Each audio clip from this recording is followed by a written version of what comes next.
Hello students, प्यारे प्यारे बच्चों, गुड मॉर्निंग। सीएलसी के इस डिजिटल प्लेटफॉर्म पर और ऑनलाइन प्लेटफॉर्म पर मैं ऋषिराज यादव आपका फिर से स्वागत करता हूं। अभी तक हम क्या क्या पढ़ चुके हैं? लगभग 10 लेक्चर्स वी हैव कंप्लीटेड, जिसमें पहले लेक्चर में हमने इंट्रोडक्शन के बारे में बात की थी। इंट्रोडक्शन मैंने बताया था किस तरीके से हमारी बॉडी में टॉक्सिक हार्मफुल कार्बन डाइऑक्साइड जो बनती है उसे बाहर निकाला जाए, और उसके लिए हमें इनडायरेक्टली ऑक्सीजन को कंज्यूम करके एटीपी जनरेट करना पड़ेगा। उसके बाद हमने बात की थी रेस्पिरेटरी ऑर्गन, डिफरेंट एनिमल्स में डिफरेंट रेस्पिरेटरी ऑर्गन या श्वसनांगों के बारे में बात की थी, आवास और संगठन के स्तर के आधार पर। उसके बाद मैंने बात की थी ब्रीथिंग मैकेनिज्म या संवातन की क्रियाविधि क्या है। उसमें सामान्य अंतःश्वसन, सामान्य बाह्य श्वसन और बलपूर्वक बाह्य श्वसन के बारे में बात की थी। विभिन्न प्रकार की पेशी जो इसके अंदर इन्वॉल्व हैं उनके बारे में। इसके साथ साथ हमने थोरेसिक केज या विक्सीय पिंजरा की बात की। उसके बाद हमने बात की एक्सचेंज ऑफ गैसेज या गैसों का आदान प्रदान या विनिमय कैसे हो हमारे शरीर में दो जगह पर, एक कुपिका और ब्लड के बीच में और एक ब्लड और टिश्यू के बीच में। तो उस गैसों के आदान प्रदान के बारे में बातें कर रहे थे। गैसों के आदान प्रदान में मैंने एक टेबल भी बताई थी कि गैसों का आदान प्रदान के लिए या डिफ्यूजन रेट जरूरी है। डिफ्यूजन रेट किन किन बातों पर निर्भर करती है वो मैंने बताया था आपको, कि थिकनेस ऑफ मेम्ब्रेन, किसी भी झिल्ली की मोटाई, या सॉल्युबिलिटी ऑफ गैसेस, गैसों की विलेयता, या कोई भी गैस का पार्शियल प्रेशर या किसी भी प्रकार की जो गैस है उसका आंशिक दाब, इन सब बातों पर निर्भर करता है। तो मैंने एक टेबल बनाई थी कि डिफरेंट रीजन में, एटमॉस्फेयर में क्या, एल्यूलाई में क्या, ऑक्सीजनेटेड ब्लड में क्या, डीऑक्सीजनेटेड ब्लड में क्या, टिश्यू में क्या, ये सभी अलग अलग पार्शियल प्रेशर की टेबल बनाई और उसमें बताया था कि CO2 धीरे धीरे बाहर की तरफ और O2 धीरे धीरे हमारे सेल की तरफ मूव करती है। उसके बाद मैंने बातें की ट्रांसपोर्ट ऑफ गैसेज। हमारे शरीर में दो मुख्य रूप से गैसेज हैं, एक गैस ऑक्सीजन और दूसरी कार्बन डाइऑक्साइड, जिनका परिवहन किस तरीके से होगा तो उसके तरीके बताए थे मैंने। ऑक्सीजन का परिवहन दो तरीके से, प्लाज्मा की घुलित अवस्था में 3% और ऑक्सी हीमोग्लोबिन की फॉर्म में 97%। इसके बाद में जो बातें बताया वो बताया मैंने कार्बन डाइऑक्साइड का ट्रांसपोर्ट बाइकार्बोनेट की फॉर्म में 70%, कार्ब अमीनो हीमोग्लोबिन की फॉर्म में 23% और 7% प्लाज्मा की घुलित अवस्था में। और इसके डिफरेंट ग्राफिकल रिप्रेजेंटेशन भी बताए और लीनियर रिएक्शंस के बारे में भी हमने बात की। क्या क्लोराइड शिफ्ट है, क्या रिवर्स क्लोराइड शिफ्ट है, क्या हेमबर्गर फिनोमिना है, इन सब के बारे में बातें कर रहे थे हम। क्लियर? उसके बाद मैंने 4 क्वेश्चन की भी बात की थी, 4 अलग अलग प्रकार के क्वेश्चन। आज हम केवल क्वेश्चन की बात करेंगे। 15 से 20 क्वेश्चन जो हैं उनके बारे में बात करेंगे कि हाँ किस तरीके से क्वेश्चन जनरेट किए जाते हैं।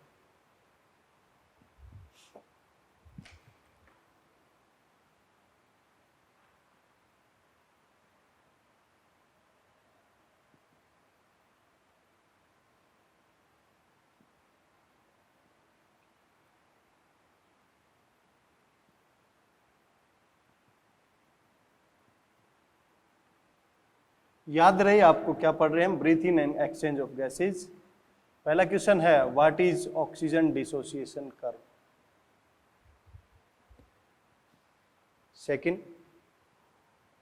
सेकंड क्वेरीज क्या है, which compound is formed, which compound is formed when O2 binds with haemoglobin. Third question है, what are the conditions responsible for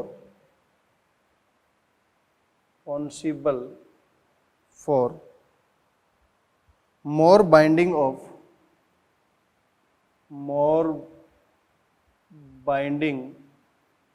of CO2 with hemoglobin in tissue?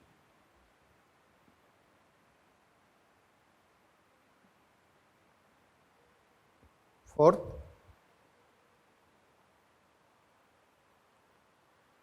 what is the percentage of CO2?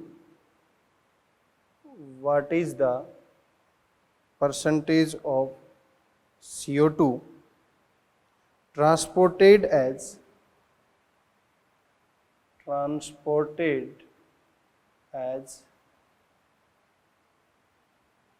bicarbonate ions? Next question है,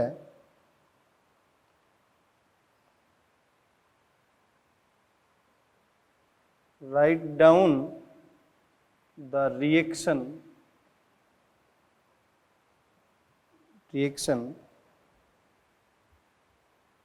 facilitated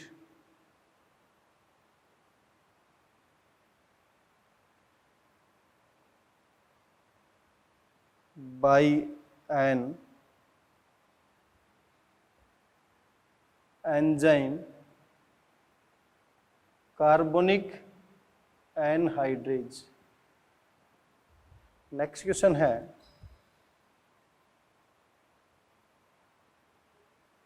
in which form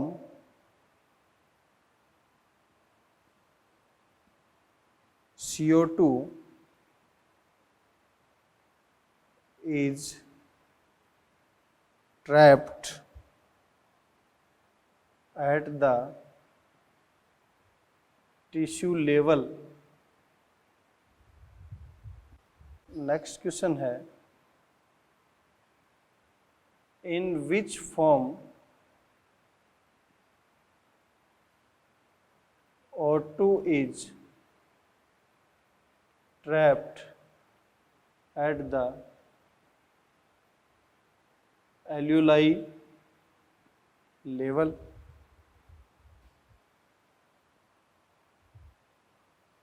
next है, how much CO2 is delivered to the alveoli by every 100 ml of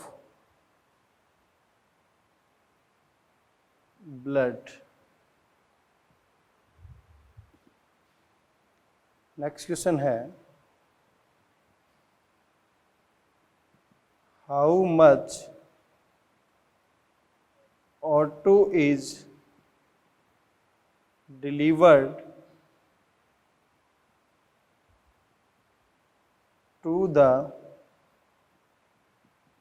tissue by every 100 ml of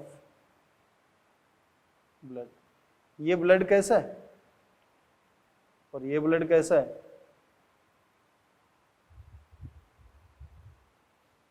next,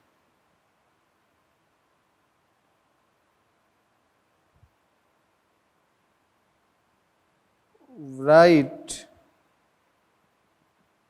any two factor that are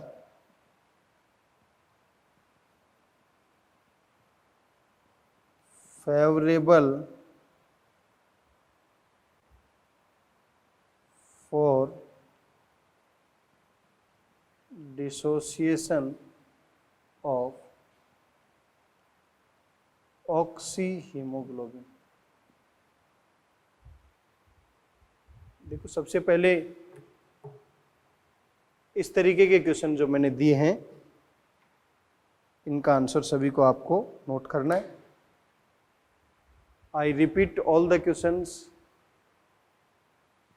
Hindi language also. What is oxygen dissociation curve? Oxygen वियोजन वक्र क्या है? Which compound is formed when O2 binds with hemoglobin? कौन सा compound का निर्माण होगा जब ऑक्सीजन हीमोग्लोबिन से जुड़ती है? What conditions the responsible for more binding of CO2 with hemoglobin in tissue? वो कौन कौन सी परिस्थितियां हैं जब CO2 की हीमोग्लोबिन से ज्यादा बंधुता होती है? What is the percentage of CO2 transported as bicarbonate ion? Bicarbonate ion के रूप में CO2 का कितना प्रतिशत भाग परिवहन होगा? Right down the reaction facilitated by an enzyme carbonic anhydrase के द्वारा कौन सी रिएक्शन संभव हो पाती है, वो रिएक्शन लिखनी है। In which form CO2 is trapped at the tissue level, कौन से रूप में CO2 उत्तकों पर इकट्ठी की जाती है। In which form O2 is trapped at the alveoli level, कूपिका स्तर पर O2 किस रूप में ट्रैप की जाती है। How much CO2 is delivered to alveoli by every 100 ml deoxygenated blood, विऑक्सीजनित रक्त 100 ml कितने कार्बन डाइऑक्साइड को एल्यूलाई पर वितरित करेगा। How much oxygen is delivered to the tissue by every 100 ml of blood oxygenated, 100 ml oxygenated blood कितने oxygen को tissue level पर डिलीवर करेगा। Right any two factors that are favourable for dissociation of, oxyhaemoglobin के वियोजन के लिए कौन से दो कारक हैं वो लिखिए। ये सभी एक एक क्वेश्चन का आंसर करते हैं। देखिए बेटा, पहला क्वेश्चन है what is dissociation curve. Oxygen dissociation curve क्या है, इस फॉर्म में देखते हैं। आपसे पूछ लिया जाए ऑक्सीजन डिसोसिएशन कर्व कैसा है तो आएगा sigmoid shape. Oxygen dissociation curve क्या है, ग्राफिकल रिप्रेजेंटेशन है जिसमें ऑक्सीजन का पार्शियल प्रेशर और percentage saturation of oxygen with haemoglobin. X axis पर हमने क्या लिया, पार्शियल प्रेशर। वाई एक्सिस पर क्या लिया, ऑक्सीजन की हीमोग्लोबिन के साथ प्रतिशत संतृप्तता। इसी ग्राफिकल रिप्रेजेंटेशन को ऑक्सीजन डिसोसिएशन कर्व के नाम से जाना जाता है। क्लियर है। शेप पूछी जाए तो एस या सिग्मोइड। कैसी रिएक्शन है तो रिवर्सिबल रिएक्शन है। क्या है, ऑक्सीजन का आंशिक दाब और उस ऑक्सीजन का हीमोग्लोबिन से प्रतिशत संतृप्तता के बीच खींचा गया ग्राफ ही ऑक्सीजन डिसोसिएशन कर्व को दर्शाता है। नेक्स्ट क्वेश्चन पे चलते हैं।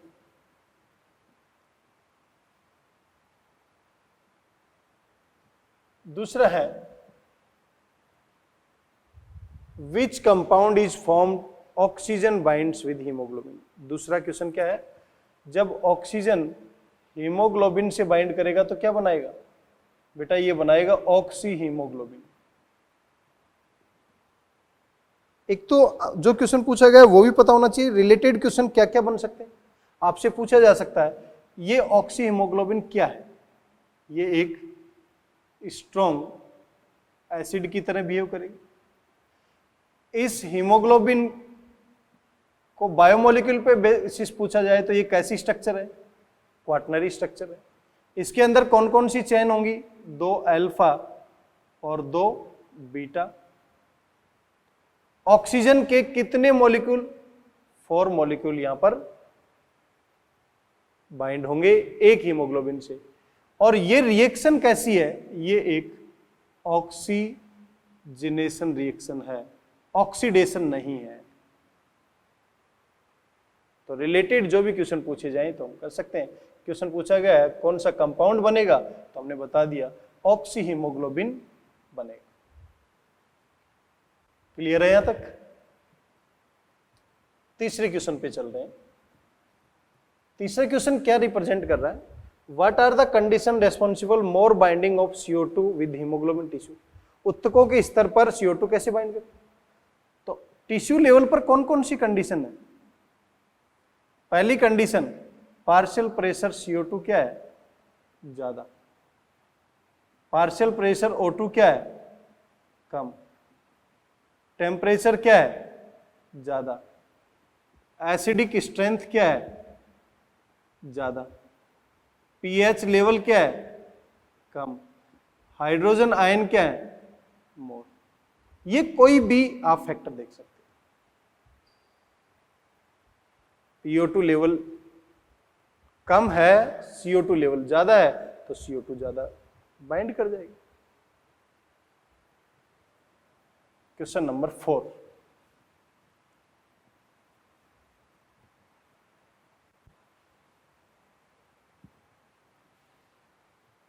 क्वेश्चन नंबर 4 देखें। What is the percentage of carbon dioxide transported as bicarbonate ion. Percentage पूछिए, किसकी पूछिए, तो पता होना चाहिए। 7%, 23% और 70%। 70% क्या है, बाइकार्बोनेट। 23% क्या है, कार्ब अमीनो हीमोग्लोबिन के रूप। और ये क्या है, dissolve form in plasma. Plasma में गुलित अवस्था में। कौन सा पूछा है, बाइकार्बोनेट। करेक्ट आंसर कितना परसेंट होगा, 70%। नेक्स्ट क्वेश्चन,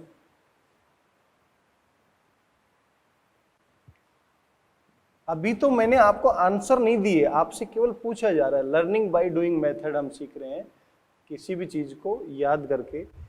दूसरा है write down the reaction facilitated bye enzyme carbonic anhydrase. ये CO2 है, ये H2O है, ये कंबाइन करेगा तो ये H2CO3 बनाएगा।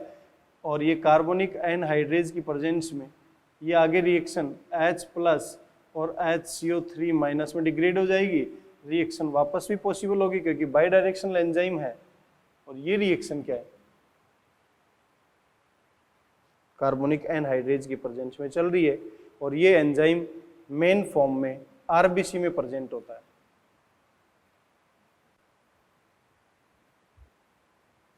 Next question they.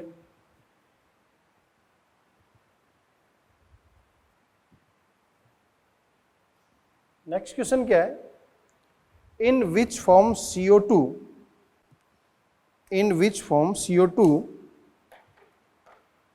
Trapped at tissue level.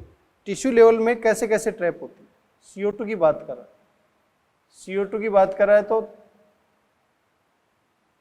Plasma की फॉर्म में। कैसी फॉर्म में, डिजोल्व गुलित अवस्था में। कार्ब अमीनो हीमोग्लोबिन की फॉर्म में, या फिर बाइकार्बोनेट की फॉर्म में। इन फॉर्म में ट्रैप होती है। 7% इससे, 23% इससे और 70%। क्लियर। क्वेश्चन नंबर 7 की तरफ बढ़ते। क्वेश्चन नंबर 7 पूछा है। 6 क्वेश्चन में आपने CO2 पूछा था, 7 में क्या पूछ लिया उसने, O2 पूछ लिया। तो O2 को ट्रैप होने के एल्यूलाई रीजन पर दो ही तरीके हैं। एक तरीका 97% ऑक्सी हीमोग्लोबिन की फॉर्म में, दूसरा 3% डिजोल्व फॉर्म इन प्लाज्मा की फॉर्म, प्लाज्मा की गुलित अवस्था के रूप में। नेक्स्ट क्वेश्चन क्या है, how much CO2 is delivered, कितनी CO2 डिलीवर की जाएगी। डिलीवर पूछा है, कहां पर, एल्यूलाई रीजन पर। कितना ml, 100 ml। तो मैंने बताया था 100 ml जो ब्लड है वो डिलीवर कितनी करके आएगा, 4 ml ऑफ कार्बन डाइऑक्साइड। इसी से अगला क्वेश्चन है, ये तो क्वेश्चन नंबर क्या है 8। Question number 9, how much delivered eight the tissue level by every 100 ml। तो 100 ml ब्लड जो है ऑक्सीजनेटेड है, तो ये कितना दे के आएगा, 5 ml ऑफ ऑक्सीजन। ऑक्सीजन कितना डिलीवर करके आए, 5, बदले में कितना लेके आए, 4 ml डिलीवर कर रहे हैं।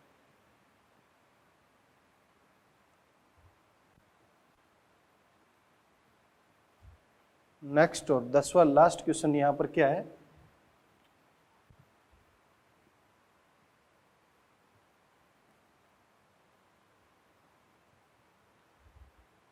any two factor which is responsible for dissociation of oxyhemoglobin। Oxyhaemoglobin इसका डिसोसिएशन है, तो डिसोसिएशन के लिए हमारे पास PO2 कम होना चाहिए, PCO2 ज़्यादा होना चाहिए, एसिडिक स्ट्रेंथ ज़्यादा होना चाहिए, टेम्परेचर ज़्यादा होना चाहिए, 2,3-BPG ज़्यादा होना चाहिए, pH लेवल कम होना चाहिए। ये जितने भी फैक्टर हैं, these all are responsible for dissociation of oxygen. Clear. Last class में बेटा 4 क्वेश्चन की बात की थी, आज मैंने 10 क्वेश्चन की और बात की है। अब हम दूसरे क्वेरीज की तरफ बढ़ रहे हैं, जहां पर आपको क्वेश्चन दिए गए हैं और आंसर भी दिए गए हैं, लेकिन 4 ऑप्शन दिए गए हैं, उसमें आपको करेक्ट आंसर को टिक करना है। एक एक करके उनको भी देखते हैं कैसे कैसे क्वेश्चन दिए गए।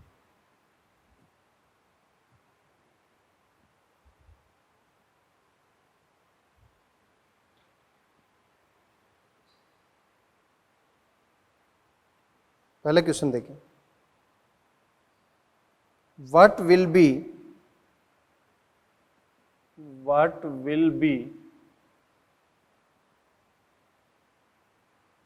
the PO2 and PCO2 in the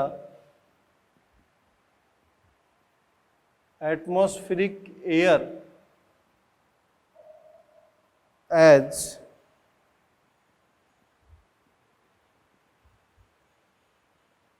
compared to those in the alveolar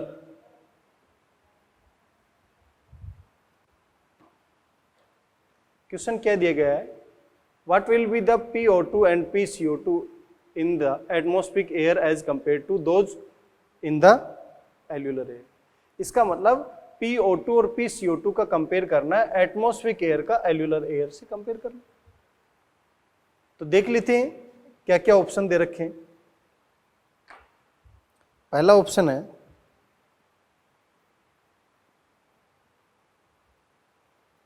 PO2 laser PCO2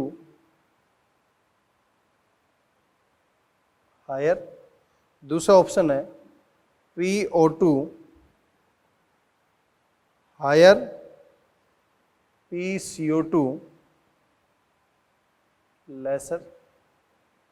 तीसरा है PO2 हायर PCO2 हायर। चौथा ऑप्शन है PO2 लेसर और PCO2 लेस। देखिए बेटा ध्यान से समझे ऐसे क्वेश्चन को भी। What will be the O2 and PCO2 atmospheric air, atmospheric air में बताना है, एल्यूलर एयर से। तो एटमॉस्फेरिक एयर और दूसरी साइड में क्या है, एल्यूलर। एटमॉस्फेरिक एयर में PO2 क्या होता है और PCO2 क्या होता है पता होना चाहिए, 159 और 0.3। एल्यूलाई में क्या है 104 एंड। अब देखो एटमॉस्फेरिक एयर में एल्यूलाई से कंपैरिजन किया गया एटमॉस्फेरिक एयर में, तो O2 तो क्या है ज्यादा और यहां पर CO2 क्या है कम, एक हायर होना चाहिए दूसरा लेसर होना चाहिए, then the correct answer is second. Clear. Next question की बात करते।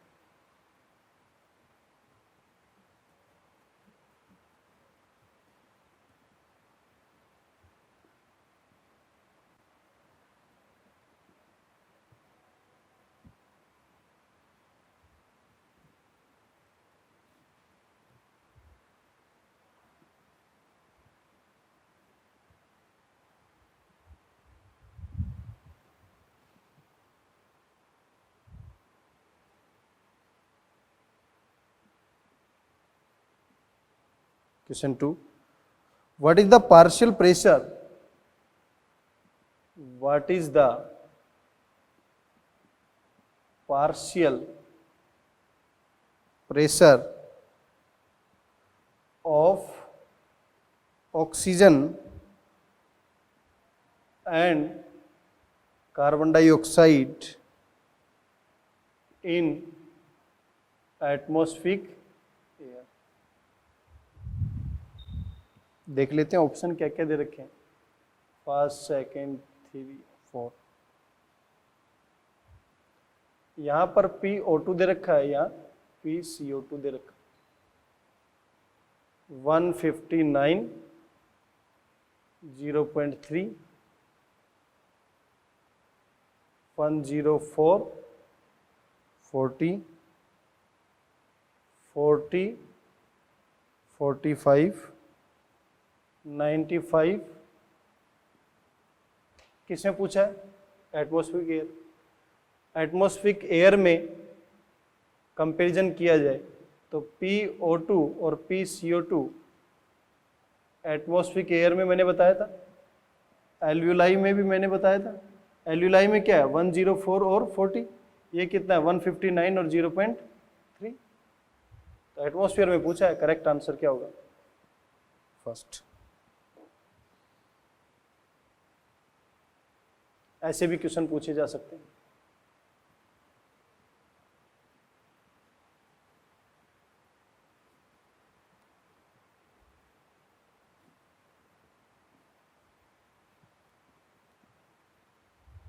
Next question 3।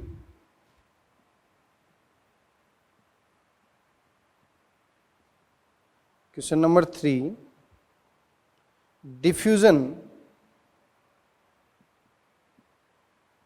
diffusion membrane is made up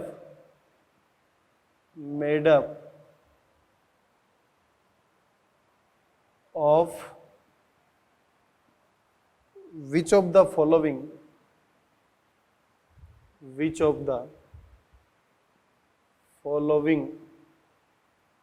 layers।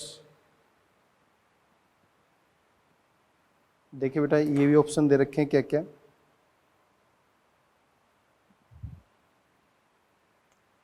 Thin squamous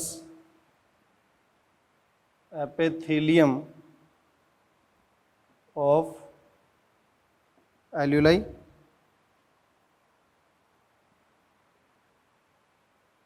basement membrane,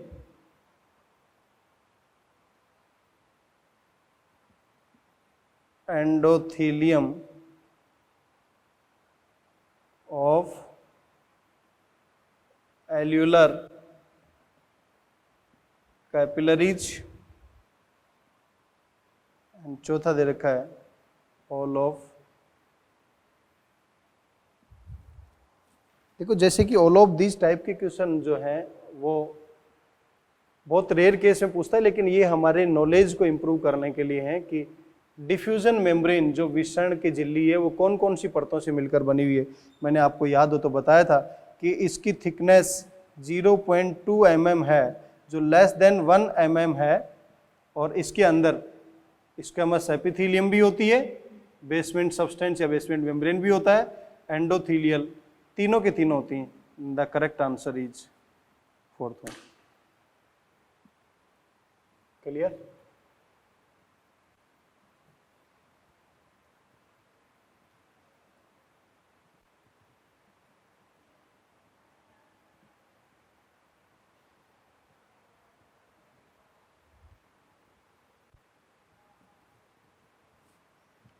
next देखते हैं क्वेश्चन नंबर 4।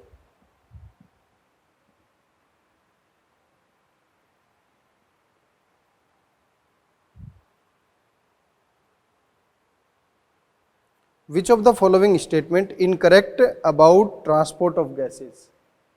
क्या बताना है? Incorrect about transport of। बेटा ध्यान रखें, ये वर्ड याद नहीं आता है, तो हमेशा करेक्ट या इनकरेक्ट पूछा है तो उसको अंडरलाइन कर लिया करो। तो मैंने अंडरलाइन कर लिया। First, second, third and fourth क्या क्या दे रखे हैं वो देखते हैं। फोर्थ ऑप्शन में दे रखा है 70% carbon dioxide is carried in dissolve form in plasma.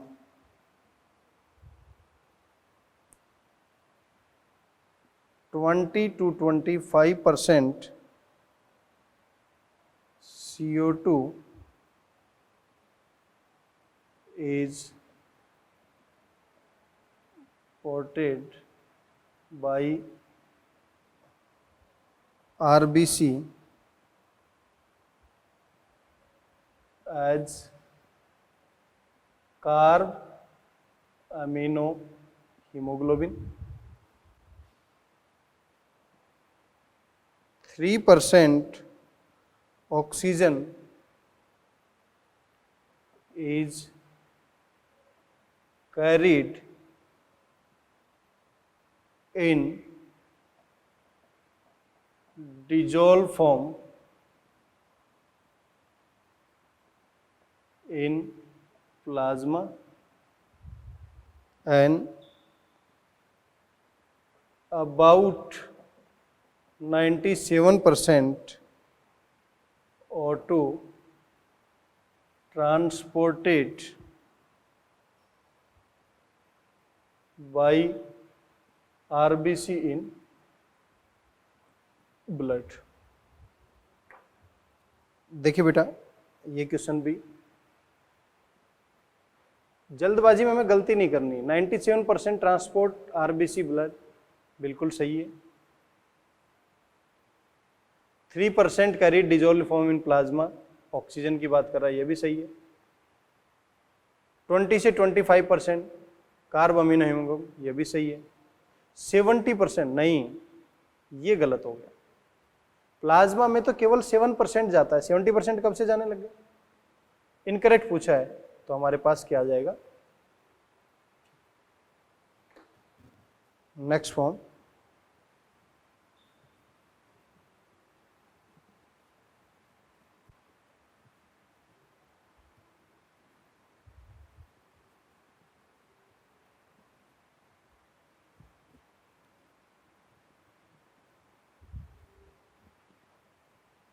Question number 5।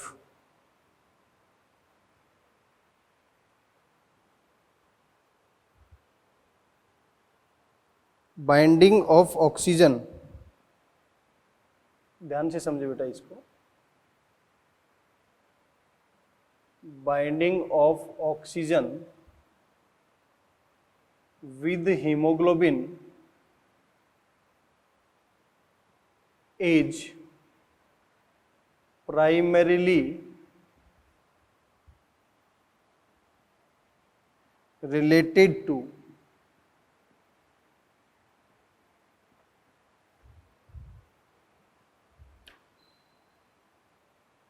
first, second, third and fourth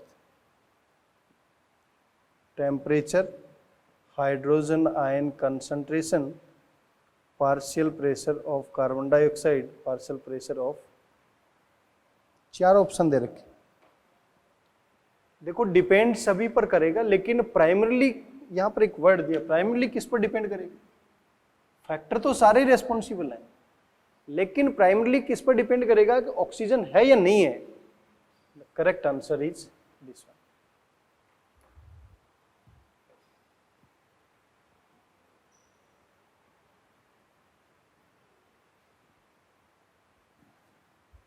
अभी तक हम 15 क्वेश्चन डिस्कस कर चुके हैं और आपको मुझे लगता है कहीं प्रॉब्लम नहीं आ रही होगी। नेक्स्ट क्वेश्चन डिस्कस कर रहा हूं, question number 6।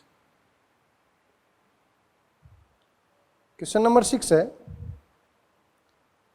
Haemoglobin of a human foetus, haemoglobin of a human foetus, haemoglobin की बात कर रहा है ह्यूमन फीटस। फोर्थ ऑप्शन दे रखे हैं,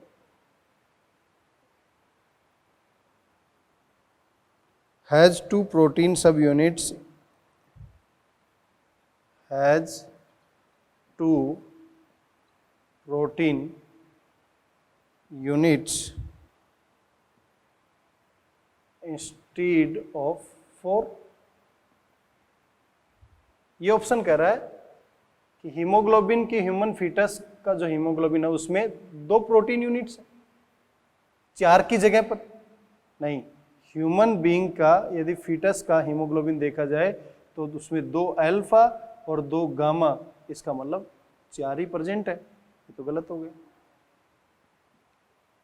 नेक्स्ट है, affinity for oxygen is same as adult. ये कह रहा है हीमोग्लोबिन फीटस और हीमोग्लोबिन एडल्ट, इन दोनों की एफिनिटी जो है वो बराबर होगी? नहीं, मैंने आपको बताया था इसकी ज्यादा होती, ये भी गलत हो गया।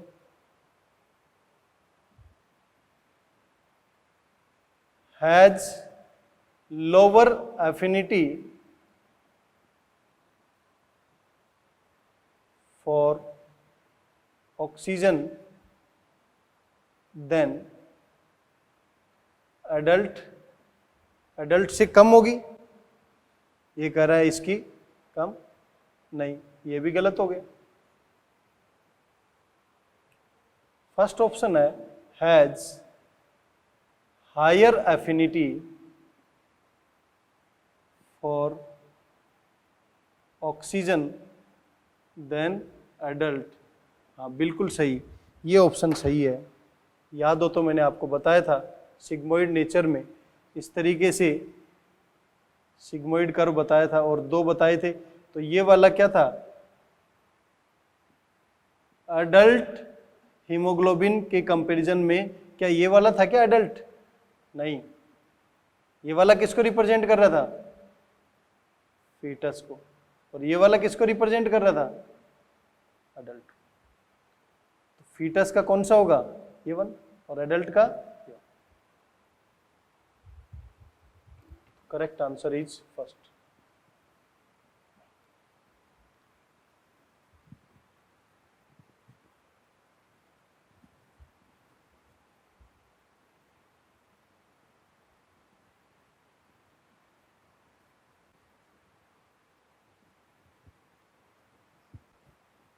Next question number 7, multiple choice question में क्वेश्चन नंबर 7।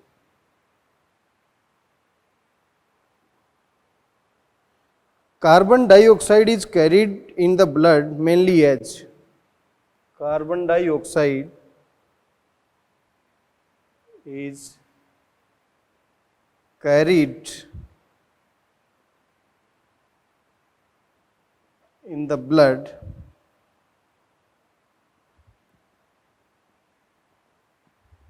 mainly as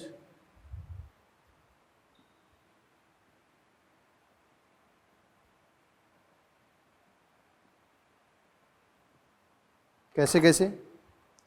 पहला दिया है NaHCO3 sodium bicarbonate, KHCO3 potassium bicarbonate, carb amino haemoglobin, dissolve gas in plasma. Mainly पूछा है, मेनली किस फॉर्म में जाता है? बाइकार्बोनेट की फॉर्म में, बता चुका हूं मैं। ये भी गलत है, ये भी गलत है, ये भी। Correct answer is first.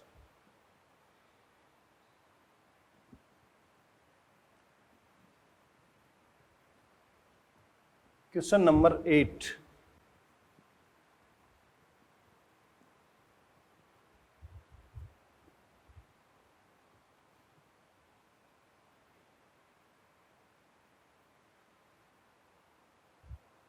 under which condition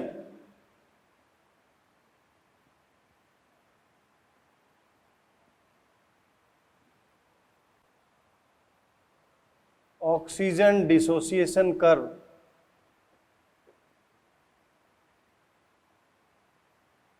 shift right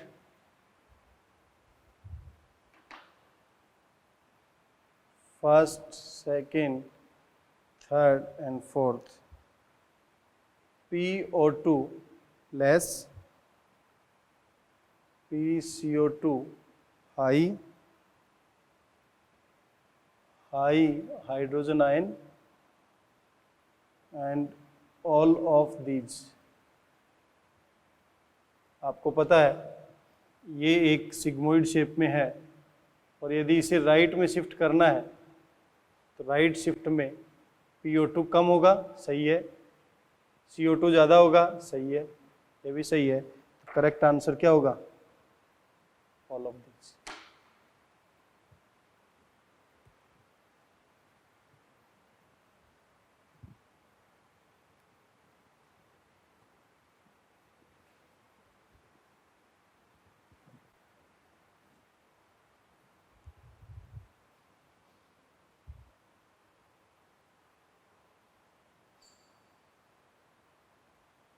question number 9,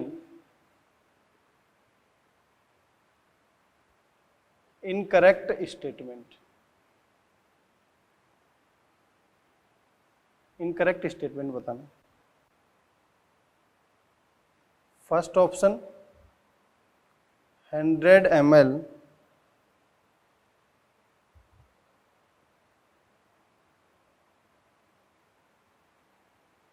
deoxygenated blood 4 ml carbon dioxide deliver करता है।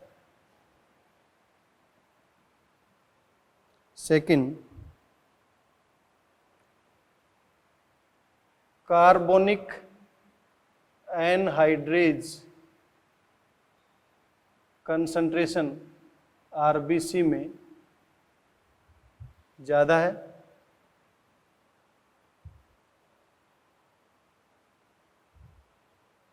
High PCO2 and low PO2 CO2 binding में हेल्प करते हैं।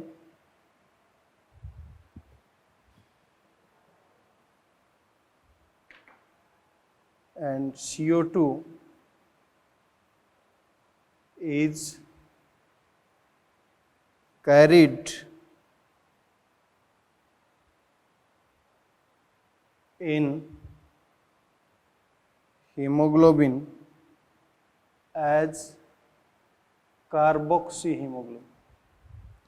देखिए बेटा, इनकरेक्ट स्टेटमेंट बताना है। 100 ml deoxygenated blood 4 ml carbon dioxide deliver करता है, सही है। कार्बोनिक एनहाइड्रेज की कंसंट्रेशन आरबीसी में ज़्यादा होती है, सही है। हाई PCO2 लो PO2 CO2 बाइंडिंग में हेल्प करते हैं, सही है। ये गलत है, CO2 हीमोग्लोबिन में कार्बोक्सी नहीं बनाता है, ये गलत हो गया। ये तो कार्बन मोनोऑक्साइड बनाता है। क्लियर है यहां तक?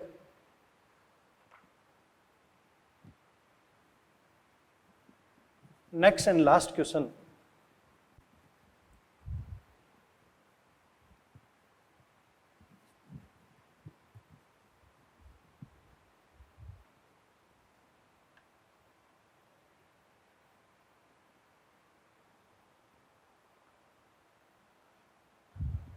नेक्स्ट है formation of haemoglobin.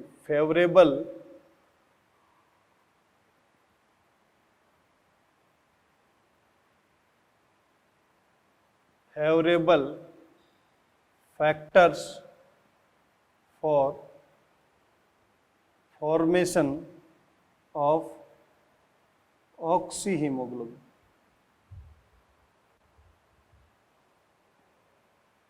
A, B, C and D, और first option, second option, third option, fourth option.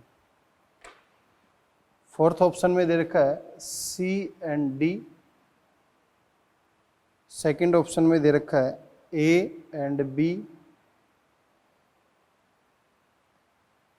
A only, third option में दे रखा है B and C,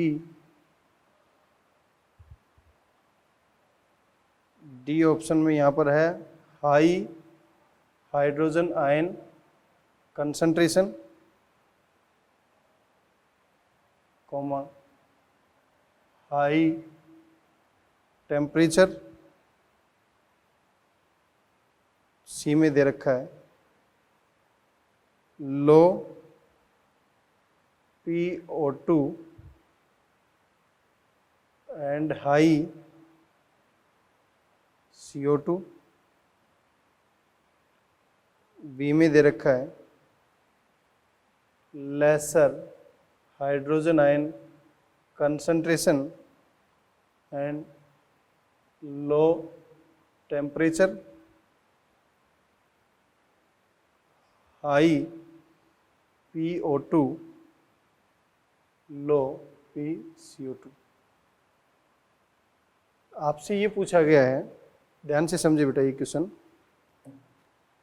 favourable factor for formation of oxy haemoglobin. आप जरा ये देखें, क्या हाई PO2 फेवरेबल है? तो हम कह सकते हैं फेवरेबल है। लो PCO2 ये भी फेवरेबल है, हाँ, फॉर्मेशन के लिए ये कंसंट्रेशन ज्यादा होनी चाहिए, कम होनी चाहिए।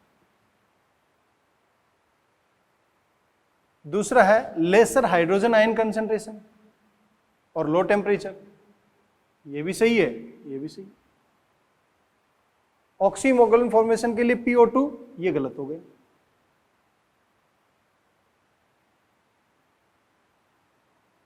हायर टेम्परेचर नहीं, ये डिसोसिएशन के लिए, ये भी गलत हो गया, ये भी गलत हो गया। करेक्ट कौन कौन से हैं? A and B. A only ये भी सही, ए एंड बी ये मोर करेक्ट है, and the correct answer is. तो आज जो मैंने आपसे सभी से जो डिस्कस किए हैं, लास्ट क्लास में भी हमने 4 क्वेश्चन डिस्कस किए थे, आज उनसे रिलेटेड मल्टीपल चॉइस क्वेश्चन भी डिस्कस किए और